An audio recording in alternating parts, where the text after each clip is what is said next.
Hello guys, welcome back to cricket trading firm. उम्मीद करता हूँ आज का आपका ट्रेडिंग में बहुत अच्छा निकला होगा, क्योंकि आज था बजट में हमको देखने मिली है गजब की वॉलेटिलिटी, 2% नीचे 2% ऊपर।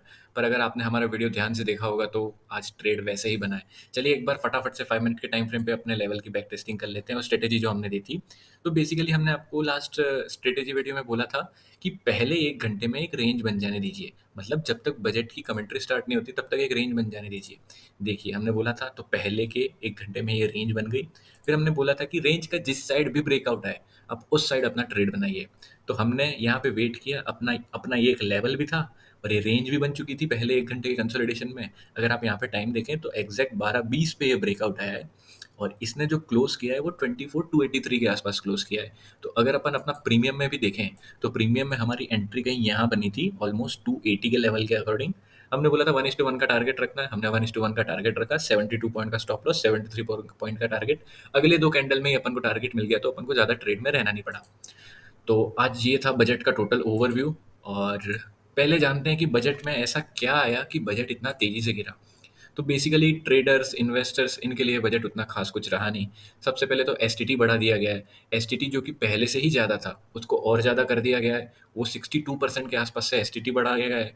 Short term capital gain tax, long term capital gain tax, इन सब में भी अपन को बढ़ोतरी देखने मिली। और जब कमेंट्री में इन टैक्स के बारे में बात हुई थी तभी अपने को यहाँ पे एक शार्प सेलिंग देखने मिली थी।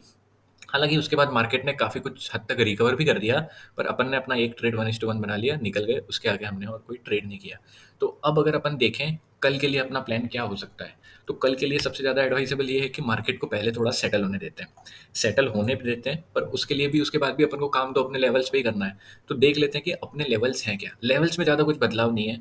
अगर आप देखें तो आज के ये जो रीसेंट हाईज़ थे, ये रीसेंट हाईज़ एक स्ट्रॉन्ग रेजिस्टेंस थे। तो इनका अगर मैं आपको एग्जैक्ट लेवल बताऊं तो 24,530 से लेके 24,545, 50 तक का आप एक रेंज कंसिडर कर सकते हैं। तो हो सकता है कल को मार्केट गैप अप खुल जाए यहाँ पे। गैप अप खुलने के बाद अगर आपको मार्केट यहाँ पे कहीं दिखता है और यहाँ से आपको एक कोई रिवर्सल बनता हुआ दिखता है, तो आप श्योर शॉट जा सकते हैं। अगर इसको मैं डिपेक्ट करके आपको बताऊं, जैसे यहाँ खुला, यहाँ पे रिटेस्ट किया, यहाँ पे एक हैमर बन गई, तो आप अपना एक बुलिश टाइप का, बुलिश साइड का एक स्कैल्प बना सकते हैं। याद रखिए अभी मार्केट में स्कैल्प करके निकलने में भलाई है, क्योंकि मार्केट पता नहीं इतनी तेज़ वॉलेटिलिटी में किस साइड मूवमेंट दे जाए।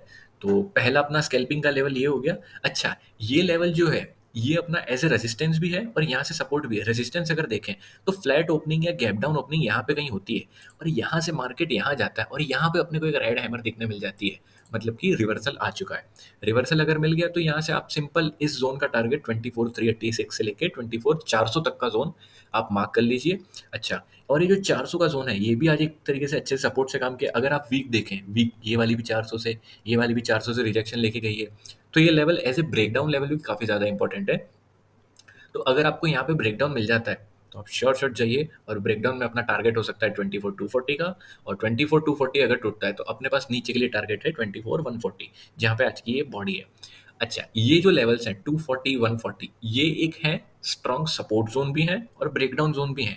तो यहाँ पे अगर आपको कहीं कंसोलिडेशन होके, जैसे यहाँ तक मार्केट आया, यहाँ पे थोड़ा कंसोलिडेशन किया, फिर इसका ब्रेकआउट दिया, फिर रीटेस्ट करके जब इसका ब्रेकडाउन दिया, तो आप श्योर शॉट जा सकते हैं अपना 24,140 का टारगेट लेके। हमेशा याद रखिए ट्रेड लेने से पहले कैंडल के क्लोज होने का वेट करिए। क्लोज होने के बाद देखिए कि वहाँ पे कोई कंसोलिडेशन है या नहीं है। अगर वहाँ पे मार्केट रुक गया है तो आपको एक अच्छी प्रॉफिट बुकिंग देखने मिल सकती है। ये तो बात हो गई नीचे के लेवल्स की। ऊपर के लेवल्स में भी ज़्यादा कुछ बदलाव नहीं है, क्योंकि मार्केट आज ऊपर के स्तर को उतना छू नहीं पाया है। अगर अपन देखें तो 24,650 से लेके 24,670 का जो जोन है, ये जोन एक तगड़ा रेजिस्टेंस जोन है। अगर मार्केट आपको कहीं गैप अप में यहाँ से रेजिस्टेंस मिलता हुआ दिखता है तो आप भाई यहाँ पे श्योर शॉट एक रिवर्सल बना सकते हैं बेयरिश साइड का।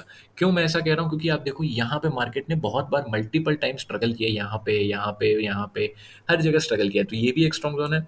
और सेम चीज़ अपनी अप्लाई होगी ऑल टाइम हाई पे, तो अप्लाई होगी होगी। ऑल टाइम हाई पे भी यही सीन है। ऑल टाइम हाई के ब्रेकआउट पे मैं अभी जाना एडवाइजेबल नहीं करूंगा, क्योंकि होता क्या है, यहाँ पे आपको एक ब्रेकआउट तो मिल जाएगा पर अपने प्रीमियम यहाँ पे आके कहीं वीक हो जाएंगे। तो ऑल टाइम हाई पे थोड़ा अवॉइड कीजिए। यहाँ से आपको रिवर्सल मिलता है तो श्योर शॉट जाइए। ये तो बात हो गई अपनी निफ्टी की। बैंक निफ्टी में भी आज अपने को बहुत धमाल देखने मिली है। 2% नीचे, 3% नीचे। पर अगर लेवल्स देखें तो कल के कल वही हैं। अगर देखा जाए तो आप इसको मार्क कर सकते हैं, आज के डे लोज को एक स्ट्रॉन्ग सपोर्ट मार्क कर सकते हैं। डे लोज जो कि है 51,356, यहाँ से बुलिश रिवर्सल मिले तो आप जाइए, इसके ब्रेकडाउन पे भी आप जा सकते हैं। आज जहाँ पे क्लोज़ हुआ है मार्केट, वो भी एक इम्पोर्टेंट ज़ोन है, क्योंकि अगर आप पहले यहाँ पे आके देखें तो 11th ऑफ जुलाई से यहाँ से मार्केट ने सपोर्ट लिया है। तो कल आपको इस लेवल का ब्रेकडाउन या फिर बुलिश रिवर्सल मिलता है, तो बुलिश रिवर्सल में अपना टारगेट होगा 52,000 का नेट तक। उसके आगे मैं अभी आपको बोलूँगा नहीं कि बड़े ब्रेकआउट के लिए जाएँ, इस लेवल के ब्रेकआउट पे भी नहीं जा सकते क्योंकि यहाँ पे बहुत ज़्यादा कंसोलिडेशन है। तो अगर आपको स्ट्रॉन्ग बुलिश जाना है, तो आप 52,814 के टूटने का वेट कीजिए। 52,814 एक बार टूट गया, तो फिर उसके बाद आपके पास तो 53,000 भी खुला है और ऑल टाइम हाई भी खुला है।